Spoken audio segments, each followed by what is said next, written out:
What? It's Easter! What did you expect me to wear? A sombrero? I mean, come on now. You all should have figured this. Alright, so, hey Barry, how you doing? Happy Easter, everybody. It's, bit of an unusual one this year. Certainly one we probably won't forget. But hey, new One Piece chapter, that's pretty cool. And we get to see Carrot.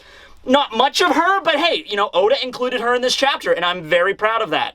Yes, okay. So, update, I managed to finally figure out a way to fit all 10 wanted posters, count them, 1, 2, 3, 4, 5, 6, 7, 8, 9, 10, on the backboard. I had to consult some of the top geometrists in the land in order to make this work. But I managed to somehow figure it together, okay? The one downside is that the way I stand, we're still not going to be seeing much of Chopper back here. But, you know, Jinbei, I figured he needed to have, like, you know, upmost and personal because he's the newest member and everything. And also we have Robin and Nami off to the sides. I think this all works. You know what I'm saying? All right. So, yeah, let's just dive right into this. This will be One Piece chapter 977 titled, The Party is On! Or maybe The Party is Off. I mean, in both translations, they kind of make sense. Like, the party's on, like we're going to Onigashima, the party at Onigashima, the fire festival, that's getting started. It could also mean the party's off, as in, like, the raid is happening, so there isn't gonna be a party, at least not involving booze, but with bullets and blood. Bullets and Blood sounds really badass. Sounds like a really cool band name. Alright, so we get the cover page this week, and not really much to go on, except from the fact that Chiffon and Lola are finally reunited. We see Chiffon there with Beiji in the background, and she's holding Pez, and then we see Lola, who Goaty just rescued. By the way, somebody did tell me it's not Goaty, it's Gotti, because there is a, mafioso guy that actually had the name Goaty. Gotti? Okay, Gotti. I'll try to remember. Alright, so anyway, yeah, we just get there reunited, you know, and it feels so good moment. It's actually kind of nice because, you know, Chiffon has a child now, and Lola didn't even know that, so I bet their, you know, reunion's gonna be like, oh my god, my dear sister, oh, I missed you, it's been so many years, oh, Chiffon, oh my god, you have a baby? Yes, this is your nephew, Pez, this is my husband, Beiji, come and meet him, oh my god, this is so great! So, yeah, like, there's a long list of things in the One Piece world that, you know, you want to see resolved. Like, eventually you want to see Luffy meet Shanks again, for instance. Those are like the big ones. You want to see what the Revolutionary Army is up to and everything. But then you got those little things on the list. Like, I would like to see Lola reunited with Chiffon, you know, and then eventually both of them maybe reunite with the Straw Hats, like Lola to get to see Nami again. Stuff like that on the list that's not super high up, but it's definitely on there. And we can check that thing off the list, because I would imagine Lola is now going to join up with the Fire Tank Pirates. Hell, it might even end with a wedding scene. We might see Goaty and Lola get married. Who knows? I mean, finally, it might have happened. Okay. So anyway, we cut now into the actual chapter where everybody is kicking it because Jinbei has finally arrived. So he sunk the last of the battleships in the last chapter. So there's really not much else in, like, the immediate vicinity of them. They had those 3 giant galleon battleships that arrived, and, you know, Denjiro attacked one of them, and then, the Luffy and Kid and Law's, combo attack took out another one, and then finally we had Jinbei that used his spear wave to sink the last one, okay? So they're still in the waters heading to Onigashima. They're kind of just taking a breather for right now just to kind of assess the damage. All of, Kanjuro's ink, rain, the evening shower that, like, knocked out a couple of ships there and everything. So they're just kind of bobbing in the water, just waiting for further orders. So Jinbei, he hops over, he jumps out on the Sunny, and everybody immediately jumps up and gives him a hug. Well, not everybody does. Zoro's not much of a hugger. But it's Nami, Chopper, and Carrot, and Luffy. So all of the people that were present during Totland, the Straw Hats that were present during Totland, they kind of give Jinbei a big group hug because they were the ones to see him last. Brook doesn't. Brook is just kind of off to the side, like, yo, Jinbei, it's finally time for you to join our crew. It's so nice to see you are well and all that. It was a nice warming scene. I also like to see Sanji off to the side when Nami, like, jumped up on Jinbei, like, Jinbei, it's been too long, I'm so glad you're okay. Sanji's off to the side, like, smoking his cigarette, and he just, like, almost drops his cigarette because he's like, what? Huh? How come you jump? Okay, whatever. But everybody's really happy to see Jinbei. Everyone's excited. All of the Straw Hats, of course, have met Jinbei and fought alongside him during the Fishman Island arc. But, for, like, Frankie and Zoro, it's been a while since they've seen the dude, right? More closer to, like, Chopper and, Carrot and Luffy and everybody like that. Nami tells Frankie, like, Frankie, you won't believe how good of a helmsman Jinbei is, man. He was able to steer the Sunny through a tsunami. We were like surfing with the Sunny. It was so cool. And Frankie's like, that's good. We're gonna need a super helmsman to take control of this super dream ship. I can't wait. And then you have a scene where Frankie's like, wait a second, should we drink? And of course Zoro is like, hell yeah. But they don't have any alcohol, which that's not a problem though, because Zoro pretty much put all of his points into alcohol detection. You know, you just, roll a d20 and no matter what it comes out, like plus 37. I can hear the alcohol. Not sure if that's possible. I can hear the alcohol in that general direction. I know exactly where it's at. So Zoro's like, I just sense it. They're like, what do you mean you sense the alcohol? I just do. I don't know what to tell you. So everyone's getting really pumped about that. They're talking about making a toast to Jinbei. Jinbei does give a little bit of an idea on where exactly he's been, why it took him so long. He just kind of plays it off as like, yeah, well, I'm sorry it took me a while. I'm a little late. I had to tend to the Sun Pirate's wounds after the whole Big Mom thing, and we had a big going away party, and yeah, but I'm here now. Okay, look. If something really genuinely bad happened to the Sun Crew, or if something bad happened to Jinbei, like if he did suffer a serious injury, like an internal injury, something not immediately obvious, I don't think Jinbei would immediately say that to the crew, especially right after being reunited with them, right? It's just like, oh yes, it's been too long, sorry everybody, we got into a fight with Big Mom, she ripped out half of my liver, but I love you guys, it's good to be part of the Straw Hats, he wouldn't bring it up anyway, and the whole story is like, yeah, we had to tend to the Sun Pirates crew's wounds, and we had a big going away party, and that's why it took me, like, once again, a couple of weeks to get here. Now, I guess no harm, no foul, because the battle really hasn't even started yet. This was just, like, the prologue to this big war, and Jinbei was even part of this, So, okay, so the main chapter's coming up. Jinbei's gonna be part of all that, but I'm still not convinced. I'm still thinking there's something else going on with Jinbei, that he's not telling the crew, not because he doesn't want to, but just because this isn't the right time. Like, we're in the middle of a huge battle, he doesn't want to worry them about anything going on with himself. Like, I suffered serious injuries, or, oh yeah, half the Sun Crew got killed by Big Mom. That's why it took me a couple of extra weeks to get here. So I think he's a smart guy, Jinbei. So he's like, you know what, I'll just tell him that, yeah, we got some injuries we had to take care of, and then we had a big party, and, yeah, they'll probably buy that. And for right now, that is good enough, I guess, but I still feel like this needs to be touched upon. Alright, so that's all good to go. So they're gonna have a toast to Jinbei, they're gonna figure out where the alcohol is, everything's good. So off to the side though, you didn't have Kinemon. Remember, all of the scabbards are still on Law's submarine, because the submarine surfaced and they all jumped on board, and Law's like, this isn't a hotel, this isn't like a meeting point, like, you can't just keep inviting people onto my submarine. I'm like, Law, come on man, what's the harm in it? You're in the middle of a massive war. I mean, like, you gotta strategize, alright? I mean, I get it, maybe Law is just like one of those people that are really like it's like, this is my house, okay? The polar tang, this is where I live. Don't like other people on my submarine. Can you just please like get what you need to do done and then go somewhere else?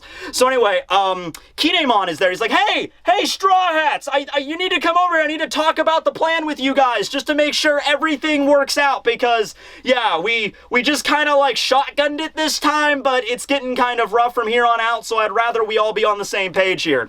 Law's off to the side, and he doesn't really laugh or anything. We don't even actually really see his face, but I can imagine when Kinemon is like, hey Luffy, get over here, I want to go over the strategy. Law was probably like, he was probably chuckling to himself, or he was probably screaming internally like, yeah, Kinemon, that ain't gonna work. There's no point in that, trust me. I've been barking up that tree for the last couple of days. It ain't gonna go anywhere, but the cool thing is, here's the interesting part. I felt bad for Law throughout this entire arc. I think we all did, because like every time he tried to come up with like an intelligent plan, Luffy would just like barge right in or whatever. But I think now Law finally figures out what he has to do. He has to incorporate Luffy's unpredictability into the plans. That's what he starts doing. Law's like, all right, he doesn't do what I tell him to do. He does the most like crazy, headlong, just diving into danger sort of thing. what if I can make that work in our favor?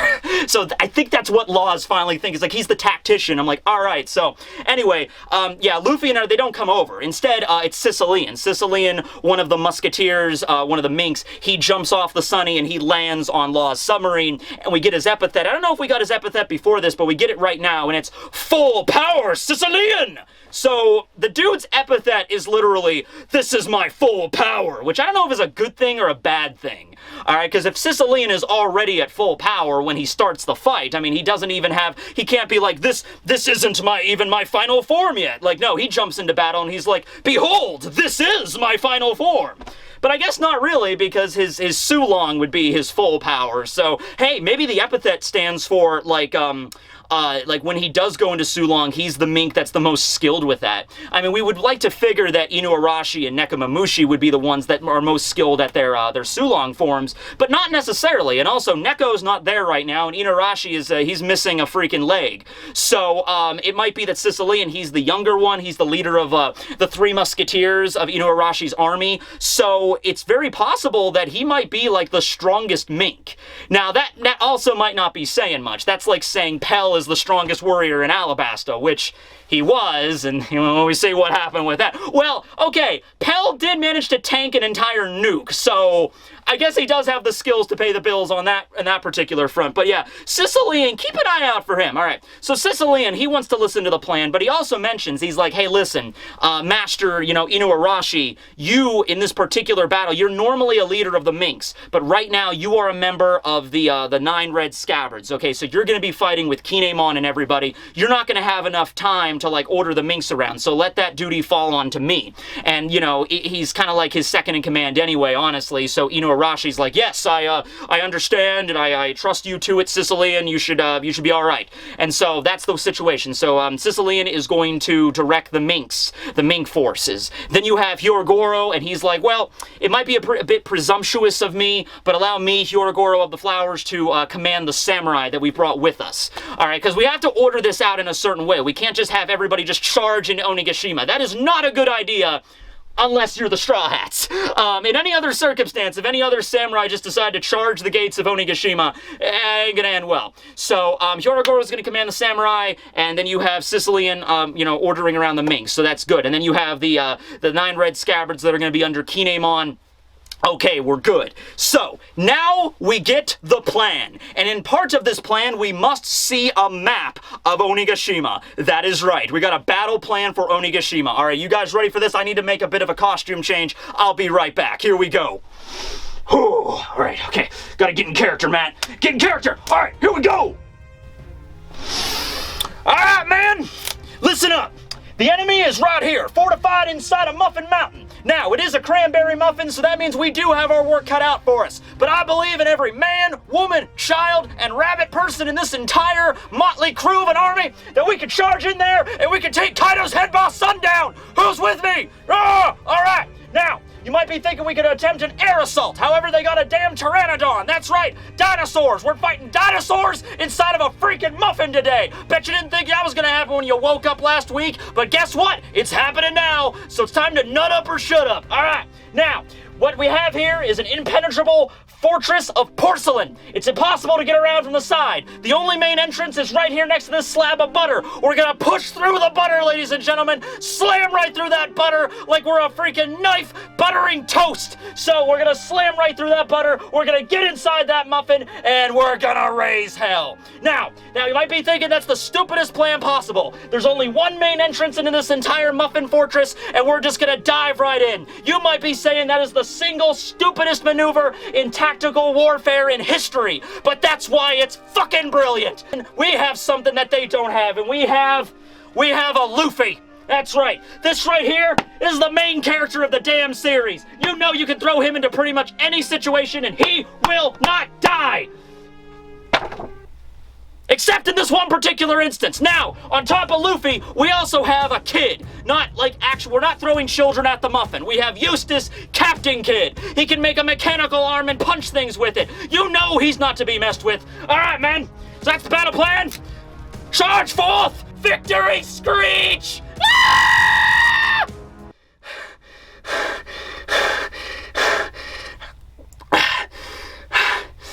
Okay, so, yeah.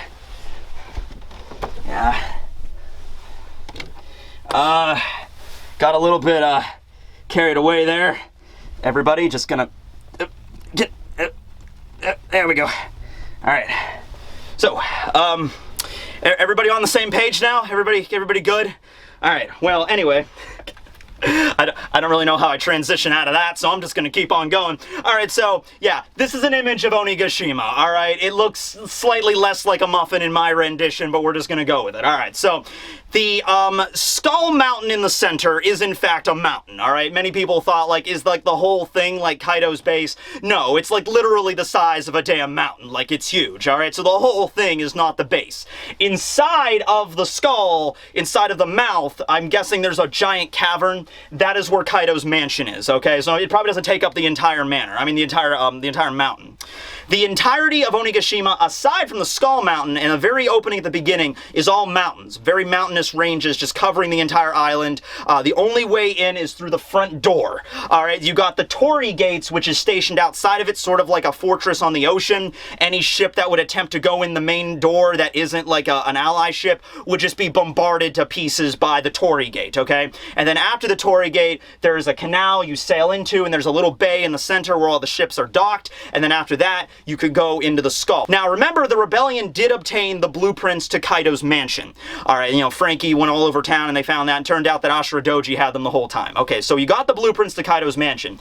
It specifies that there is another rear entrance on the back side of the mountain, so there's another way in. So Kinemon's master plan here, get into that center bay, and then divide their forces into two pieces, one going around the left side of the mountain, and then the right side, and then loop around, and then attack the choke point on the back, the rear entrance, get into the party, and then get rid of Kaido while he's drunk off his ass. That's essentially Kinemon's plan, alright?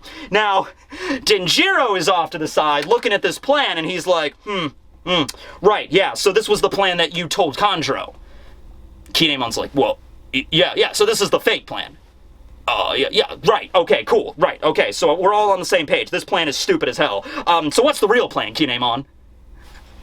Okay, Denjiro is starting to get a little bit too faithful in Kinemon there, because it's like, alright man, here's the plan, and he goes into detail, and Denjiro's like, right, yeah, this is the fake plan. Like, and Keen's like, yeah, and Raizo's on. Like, I love how all the other scabbards, they totally know what's going on. They're all on the same page here. Raizo's just like, he's got your number, dude. I can't wait until the moment, because Denjiro has invested so much faith in Kinemon at this point. I cannot wait for the moment where Denjiro, it might not even happen. It might go the entire war without even realizing it. But I would love the moment where Denjiro figures out that Kinemon really has no idea what the hell he is doing here. And he has no master plan. And Denjiro is just like, oh, Kinemon, wait, you don't have a plan? Well, oh god, we're gonna all die. You know, like, it's like the moment of realization that hits him, like, I might have built you up a little bit too much. You're a little bit more, you're not as intelligent as I remember. You're not as tactical as I've built you up all these years. Well, crap. You know, like, that's not good. Alright. But it's okay, because once again, you got Law there, and Law is a pretty damn good tactician. So Law's off to the back, and he's just like, yeah, don't worry, I have that plan's not gonna work anyway, because I'll tell you what, right now, those two idiots are gonna ruin it, no matter what plan you come up with. And they're like, two idiots? Who are you talking about?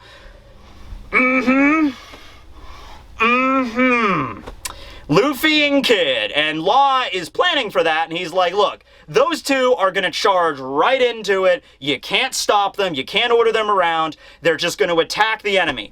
But we can actually make that work. So if we do divide our forces as a distraction, led by Luffy and Kid, which make an insanely good distraction, especially since Law goes on to say, he's like, listen, Kaido's forces are going to be targeting you guys, the 9 red scabbards, and me, Luffy, and Kid in our respective crews, because they know we're the biggest threat here. Yeah, we got some other strong samurai and all that, but it's going to be the scabbards and then us 3. The Heart crew, the Kid pirates, and the Straw Hat crew. That's where they're going to be going after. So, if Kid and Luffy just charge right in with their respective crews right through the front door, they're going to think like this is their main offensive force, because they're leading with Luffy and Kid.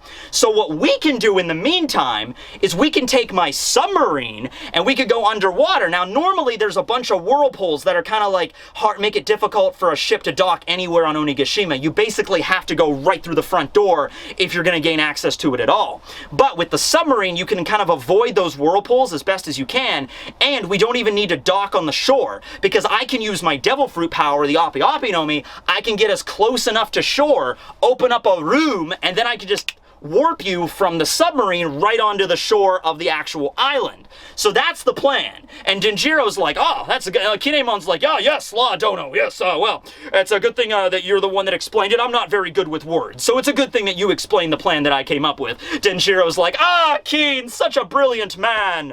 Your public speaking skills do need some, work, but aside from that, brilliant plan. So that's great. So now, there's a few other aspects to this plan that we're going to implement.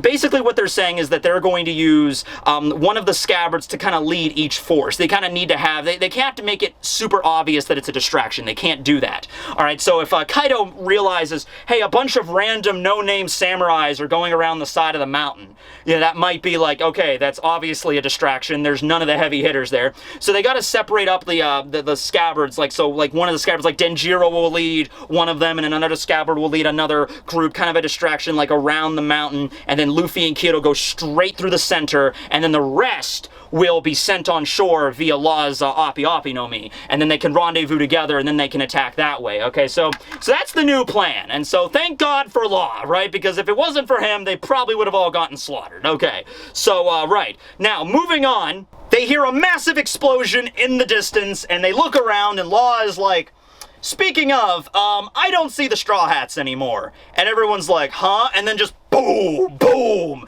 explosions in the mist in the distance. And they're like, what the hell happened? And they look out, and sure enough, the Torii Gate. Now, the Torii Gate usually is used as, you saw one from the Bakura district, dividing Okabore town into the Bakura district. It's that Japanese, like, archway. That's called a Torii Gate, okay?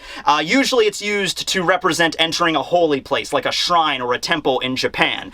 And by the way, that's actually kind of applicable that it's used here, because the people of Wano consider Kaido to be like a straight-up dragon god, a dragon deity, so it would make sense that there was a Torii Gate leading into Onigashima where Kaido lives. Also, I thought, like, it might have even been there even before Kaido arrived, because Onigashima is a massive, like, skull of a giant on the island. It might have been revered as a holy place from the islanders even long before Kaido arrived, okay? But anyway, there's a Torii Gate, but it's not your ordinary Torii Gate. It's basically like it's a garrison on the ocean, like, sort of like an oil rig. It's like a platform, like a raised platform in the ocean that has like a crap ton of cannons and guns attached to it on top of the Torii Gate. And it's a fortress meant to just obliterate anybody that even gets close to the island that isn't an ally.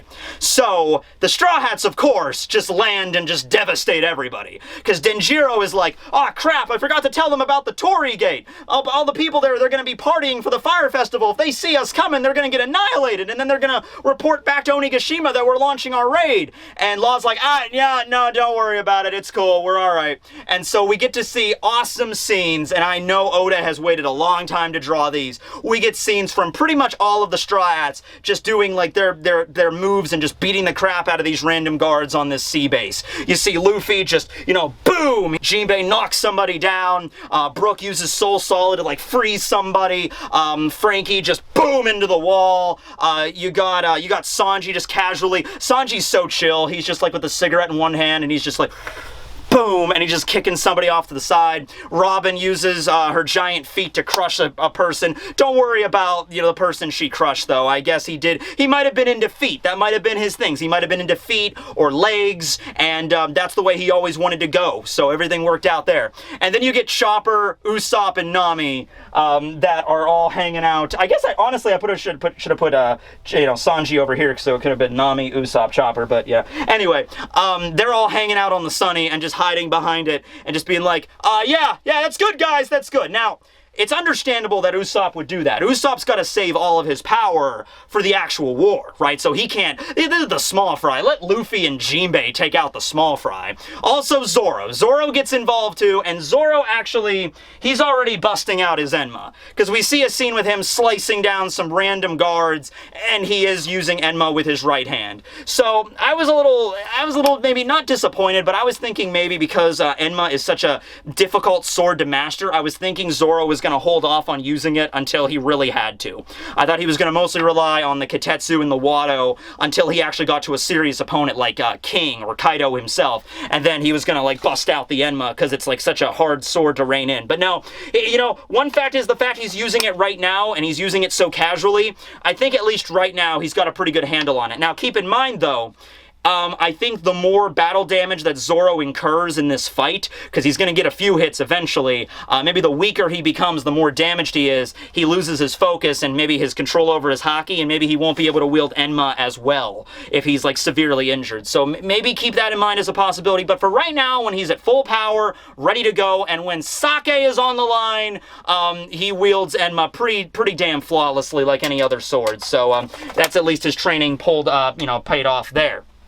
So, the Straw Hats basically take the fortress in this chapter. Yeah, the big deal of, like, we gotta get past the Torii Gate. That's our first big problematic thing. And then Luffy and the gang just obliterate everybody. And Luffy didn't even know what the place was. After they defeat everybody, he's just like, hey, wait a second. How come this Torii Gate has a bunch of guns on it? You know, I was like, wait a second. Were those the bad guys? And Kinemon's like, they finally catch up. And they're like, way to go, Straw Hats! And they're like, yeah! And so, the Straw Hats take the spoils of war, so to speak. Zoro's holding a giant barrel of sake, and he's like, see, I told you I sensed alcohol. Sanji's like, where the hell did you even get that? It's like, I don't know, I found it. So it's like, all right, let's have a toast to Jinbei. So everybody's really excited. They take out all the barrel mugs, and they all pour the sake into it, or whatever the hell they were drinking, the ale, the grog.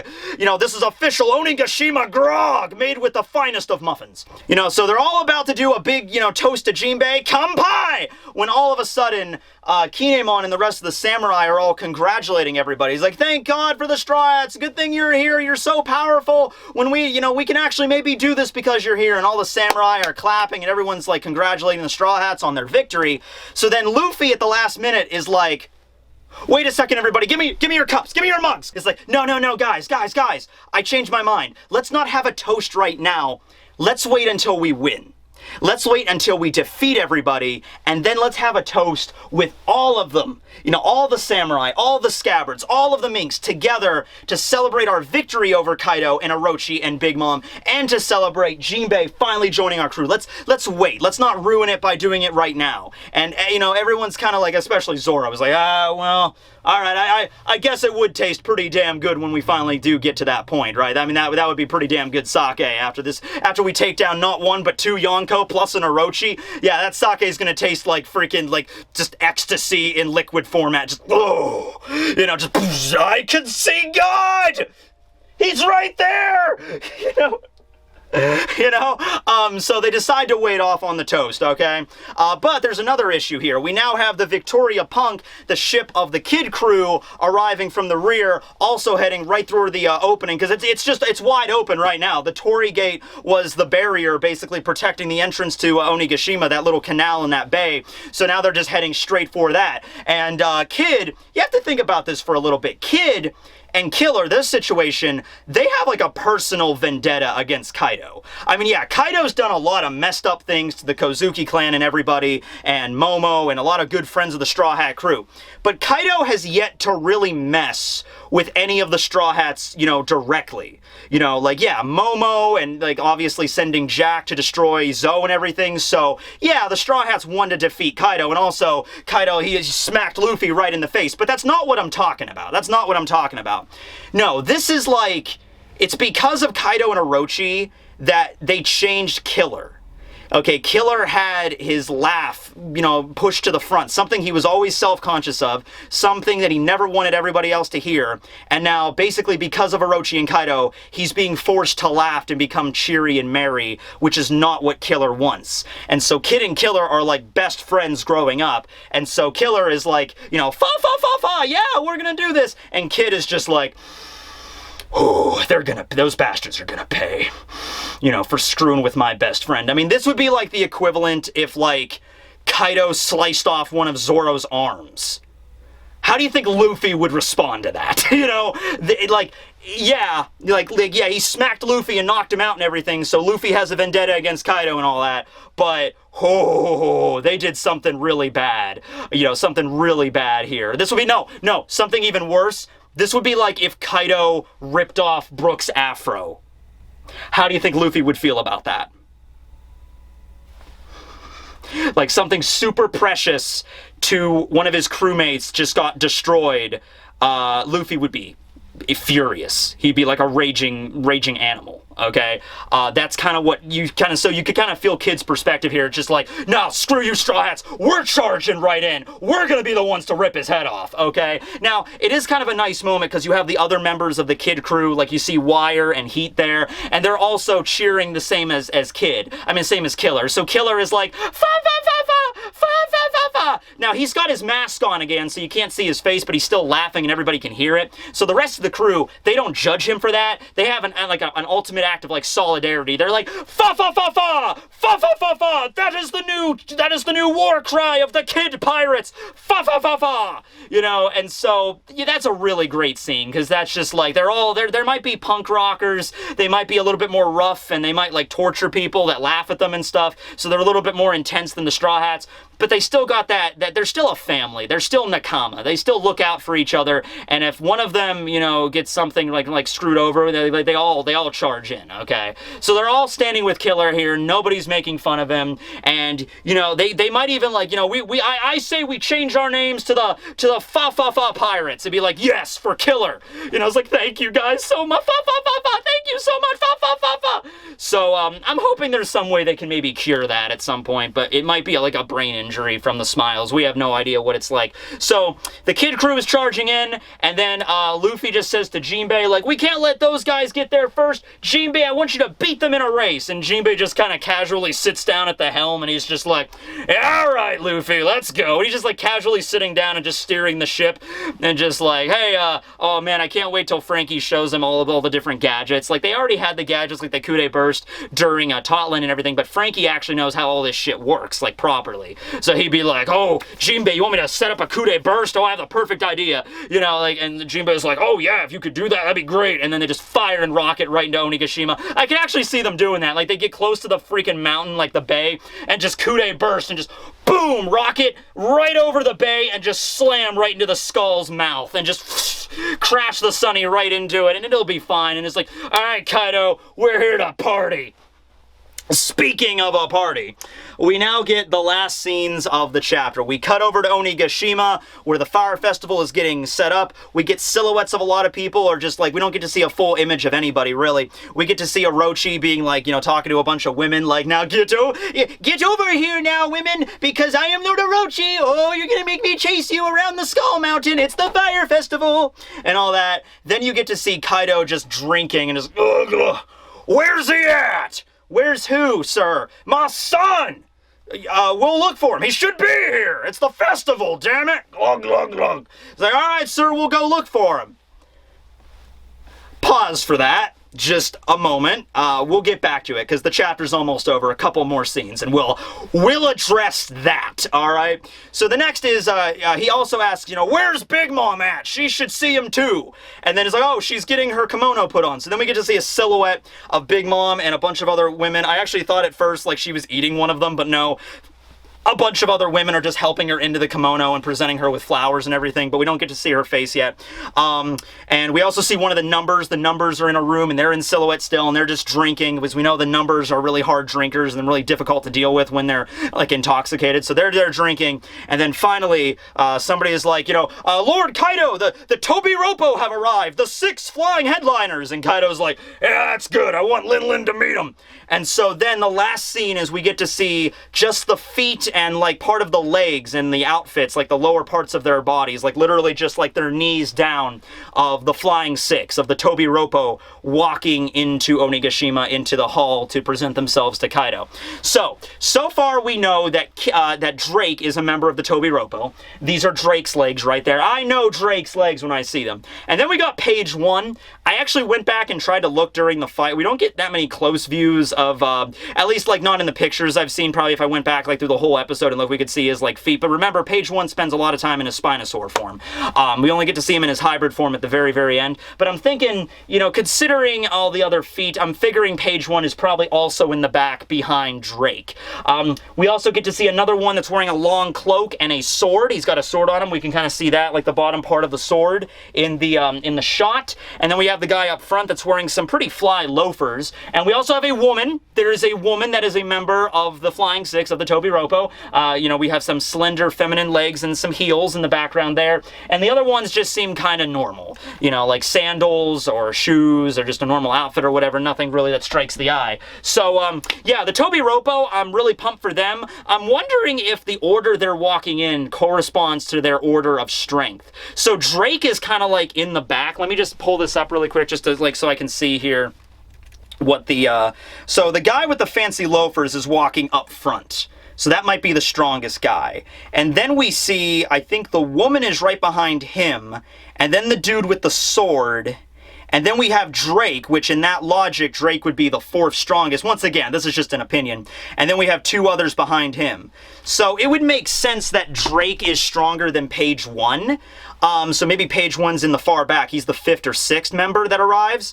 And then Drake is the 4th, and then you got the top 3, which are the true strongest. Outside of the Calamities and Kaido himself, the Toby Roppo are the strongest fighting forces of the Beast crew. So I'm really looking forward to them. I also think this is the perfect opportunity to fit in a bunch of other gaps of the dinosaurs. You know, so we already have a Spinosaur, we have an Allosaur, we have a Brachiosaur, we have a Pteranodon, Jack's a mammoth, doesn't really count, not a dinosaur, and yeah, well, okay, Kaido's a dragon, sure, okay, fine. But what about some other major dinosaurs? Where's the Triceratops? Where is the T-Rex? There has to be a T-Rex. I know it's kind of cliche. Everyone thinks dinosaurs, they think of a T-Rex, but come on. If Oda does not incorporate a T-Rex into this arc, I'm gonna be kind of disappointed. Stegosaur, we need a Stegosaur. So Triceratops, Stegosaur, T-Rex, you gotta have at least those 3, all right? We already have a flying dino, we already have the Pteranodon, a Pterosaur, we already have that, we got Allosaur, we got a freaking, you know, Spinosaur, which is really cool, but I really, really want to see that damn, oh, I guess Velociraptor too, but the thing is, Velociraptor, like, Oda could do it, but if, like, we're doing this historically accurately, like, in the fossil records and everything, Velociraptors were really tiny. But, you know, it's One Piece, it's logic, okay? So they could easily make, like, I have the Velociraptor Ancient Zone, and they, like, straight up become, like, a slightly larger version of the one in Jurassic Park. Like, you know, like, maybe a little bit taller than those ones, so, like, maybe, like, a 7-foot-tall freaking Velociraptor or something. Not as huge as, like, a giant T-Rex or anything like that, but still pretty damn devastating. Might have something like that I'm looking forward to. So, yeah, T-Rex, Triceratops, Velociraptor, and Stegosaur, plus the Allosaur, and plus the Spinosaur that Page 1 and Drake have, and I think we got a round-out freaking crackerjack team of the 6 flying headliners, the Toby Roppo. Alright, oh, by the way, yeah, we also see Queen there, and Queen's like, oh, Shiruko, and they're like, we're making some for Big Mom. Alright, so, the big thing, though, here is Kaido's son. Like, what? No, seriously. What? Kaido has never mentioned having a son up until this point. Now, and there's a lot of other people too that were thinking, like, because Big Mom and Kaido sort of had something going on here, maybe one of Big Mom's children are actually Kaido's, you know, so Katakuri was the one that immediately pops into your head because, you know, Katakuri was really strong. He's like the strongest member of Big Mom's children. He fought against Luffy. Big Mom has bright pink hair. Kaido has black hair. Not really sure if that's how genetics work, but if you take, you know, black and pink, it makes like a dark magenta color, which is like, well, maybe not really, but once again, anime. You get Katakuri's hair, so it's like a mix. Now, that would also mean that Daifuku and Oven were also Kaido's children, so that's a possibility, but I don't know if that's what we're going to be touching upon here. Honestly, my favorite theory for this, and I saw this being talked about on the Reddit, was that Kaido's son is actually dead. Like, he had a child a really long time ago, and he knows that he's dead, but whenever he gets really drunk, he forgets and thinks like, where's my son? He should be here. I haven't seen that brat in forever. Glug, glug, glug.